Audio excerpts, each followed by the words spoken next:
అరే బాబు, నువ్వు మరీ అన్ని స్టంట్లు చేసేసి ఎవరిని పడేయాలనుకుంటున్నావో గానీ నువ్వు కింద పడ్డావంటే మాత్రం ఇంకా పైకి లేవబ్బాయి. ఫేమస్ అయిపోవాలంటే మరీ అంత చేయక్కర్లేదండి. కానీ ఇలాంటి వాళ్ళకి ఎంత చెప్పినా కూడా సెవికి ఎక్కదు. అందుకే ప్రాణాలను రిస్క్లో ఎట్టేసి ఏదేదో చేసేస్తా ఉంటారండి. అవన్నీ చూడడానికి ఇంట్రెస్టింగ్గా అనిపించిన తిట్ల దండకాలు కూడా తప్పవు కదండి.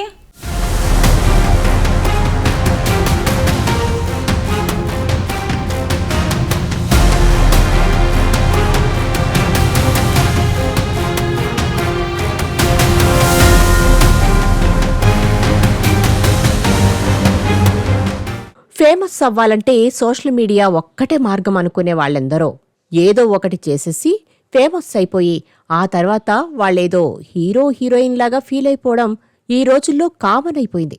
దీనికి అందరూ పెట్టేసిన పేరు ఇన్ఫ్లుయెన్సర్స్. ఇప్పుడు మీరు చూస్తున్న వీడియో కూడా అలాంటిదే.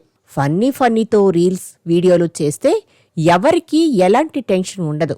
కానీ కొందరు రిస్కీ ఫీడ్స్తో ప్రాణాల మీదకు తెచ్చుకునేలా చేసేలా రీల్స్ మాత్రం టెన్షన్ పుట్టిస్తున్నాయి. ప్రస్తుతం సోషల్ మీడియాలో ఓ డేంజరస్ స్టంట్కు సంబంధించిన వీడియో వైరల్ అవుతుంది. యూపీలో ఓ వ్యక్తి తానే ఒక హీరో అనుకుని బైక్పై రకరకాల ఫీట్స్ చేశాడు. అంతవరకు బాగానే ఉన్నా ఆ తర్వాత ఈ విన్యాసం చేసినందుకు గాను చిక్కుల్లో పడ్డాడు. ఏదో ఊర్లో ఉండే ఇంటర్నల్ రోడ్లపైనో లేకపోతే ఖాళీగా ఉండే రోడ్లపైనో చేస్తే పర్లేదనుకోవచ్చు. కానీ ఆ వ్యక్తి ఏకంగా బిజ్నోర్ జాతీయ రహదారిపై హైస్పీడ్ స్పోర్ట్స్ బైక్తో యమా డేంజరస్ స్టంట్స్ చేస్తూ యముడికే టెన్షన్ పుట్టించాడు.